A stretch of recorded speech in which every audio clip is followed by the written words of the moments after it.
पारा पारा। किस नंबर 1। मिट्टी की गवाही। मिट्टी की गवाही। बारिश रात भर रोती रही और मिट्टी की आंखों ने जब्त के सारे बंधन तोड़ डाले। हवा का लहजा क्या कम पुरनम है। मैंने खिड़की से झांक कर देखा तो तहद्दे निगाह सब्जा ही सब्जा दिखाई दिया। वही सब्जा जो सरशारी के आलम में पारा के दिल में शेर के फूल खिलाया करता था, अब एक गहरा सुकूत लिए तमाशाए आलम है। आज 26 मार्च 2009 है और मुझे परवीन का मदफन देखने के लिए इस्लामाबाद कब्रिस्तान पहुंचना है। सुरमई पहाड़ और नारंगी सूरज, ताहद्दे निगाह फैला हुआ जादू, और इस जादू भरे रम्ज में एक मलाल है जो खींच लेता है अपने हिसार में, ऐसे कि देर तक कोई ख्याल तक पास ना आए। इस मलाल भरे जादू में कोई बात ऐसी जरूर है कि जो परवाज करने के लिए किसी उड़ान भरे बाजुओं की मुतलाशी है, जिन पर सर रखकर ये अपनी गोंगी गुफ्तगू के असरार खोल सके। आहिस्ता आहिस्ता ढलती हुई शाम के दामन में एक ऐसा जादू है जिसे अहले दर्द ही जान सकते हैं। बस बीबी, ये जनाजा गाह के सामने वाली कब्र है।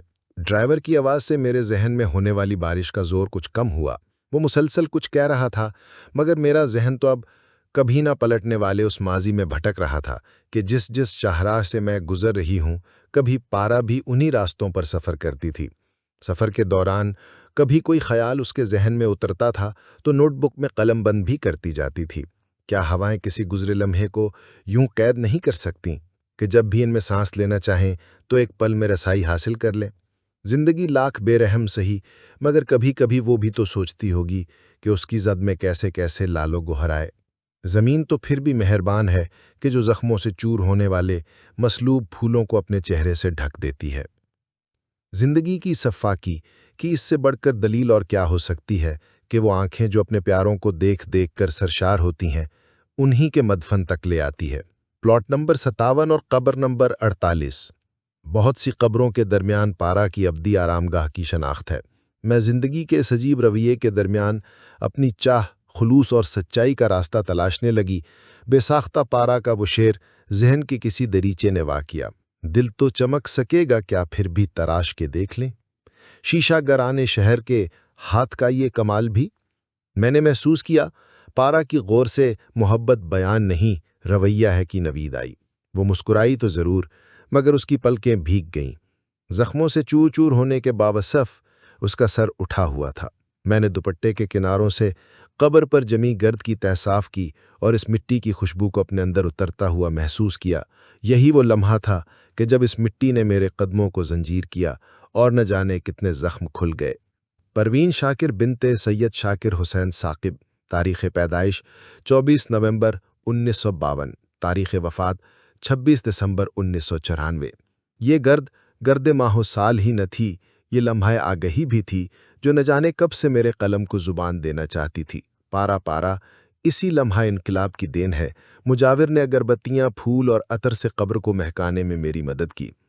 इसे फूलों से जो इल्तफात रहा, इसका अहवाल उसके शेरों में जीने से बखूबी होता है। अजाबों की पजीराई करते हुए भी उसके हाथों में फूल ही फूल थे। बहार उस पर शबनम शबनम लम्हों की तरह मेहरबान हो चुकी थी, मगर इस समय मौत की आहटों को घूंट घूंट पी रही थी। जब उसके वजूद को मोहब्बत का वुजदान मिला तो शायरी ने जन्म लिया, और जब उसके वुजदान ने उसे मौत की आहटों से आगाह किया तो चहार जानिब उसे मौत के तसव्वुर ने अपने दाम में जकड़ लिया था। जाने से कबल ढेरों अशार व ख्यालात इस आगही को तौसीक दिखाई देते हैं। परवीन ने कभी अपने किसी दुश्मन को भी जवाब न दिया। सारी उम्र वार करने वाले इस लिहाज से भी तहीदस्त रहे कि उनके पास संगबारियों का कोई जवाज न था। पजीराई फूलों की हो के संगबारी थी, उसके हाथों से गुलाबों की महक आती रही। खा वो पत्थर उसके जन्म देने वाले शहर से हूं कि उस शहर का जहां का सकून और सकूत दोनों ही उसे अजीज रहत। परवीन एक खुशनुमा अफ्तारी और बिखर जाना जिसका मुकद्दर ठहरा, मगर ये बिखरना उसकी तरह यकता, मुनफरिद और जुदा गाना है। वो मौत से खौफसदा नहीं, जीने से डरती रही, और एक ही तमन्ना के लिए कि मुराद जो उसके वजूद का सबसे खूबसूरत इस बात है, माशरे का जिम्मेदार शहरी बने। वो गीत जो उसकी सब सोचों के साथ उसका जिगर पारा भी था, महज 15 बरस की उम्र में माँ की शफकतों से महरूम हुआ। अब जबकि उसे दुनिया से कूच किए 27 बरस गुजर गए, मुराद परवीन के ख्वाबों का मुकम्मल परतू है। कामयाब और जिम्मेदार शहरी, और परवीन की हम काफिया अरशीन, जिसके खुश लम्स दस्त यासमीन की पेशनगोई उसने कई बरस पहले कर दी थी।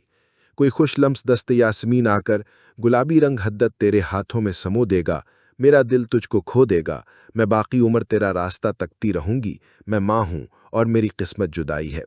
आज ये खुश लम्स दस्त यास्मीन मुराद की तन्हाइयों की रफ़ीक है। खुदा करे ये सफ़र खुशियों और मोहब्बतों के लम्स से आशना रहे, आमीन।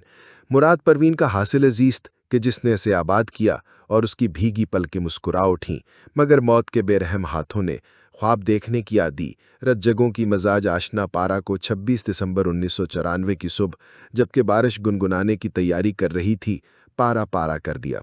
वो अपने दफ्तर जाने के लिए घर से निकली और फिर कभी लौट कर न आई। देर तक बेकसी के आलम में फैसल चौक पर मौत और जीस्त की कश्मकश में मुब्तला रहने के बाद कुछ बंदगान खुदा ने उसे पिंस हस्पताल पहुंचाया। मुआलिजीन ने उसे बचाने की कोशिश की, मगर वो जानबर ना हो सकी। पारा का खूबसूरत व खूबसीरत वजूद सर्द हो गया। नरजिस के फूल उसके घर में उसकी आमद के मुंतज़िर राह तकते रह गए और न जाने कितने ख्याल उसके दाम में आने को बेताब थे। पारा की जुदाई पर बारिश इस तरह रोई कि जैसे जमीन को पुरसा दे रही हो। हर आंख सैलाब की मानंद बह रही थी। कौन था जो उसके लिए अश्कबार ना हो? न जाने उसे किसकी नजर लग गई। आखिरी बार उसने जिस आवाज पर लब्बैक कहा, वो दाई अजल की आवाज थी। अब इस्लामाबाद कब्रिस्तान में अंधेरा बढ़ने लगा। मिट्टी ने मुझसे एक वादा लिया और परिंदे अपने आशियानों को लौटने लगे। मैं उस शहर से कि जिसका सकूत और सकून पारा को बेहद अजीज था, वापस आज़िम सफ़र हुई। उस शहर की जानिब के जिसने पारा को जन्म दिया था। मैं फिर खाक को खाक पर छोड़ आई, रज़ाए इलाही की तकमील कर दी। बाकी किस्तें बहुत जल्द मिलेंगी, मगर आपसे गुजारिश है कि इस चैनल को लाइक ज़रूर करें ताकि हम अपनी मेहनत जारी रख सकें।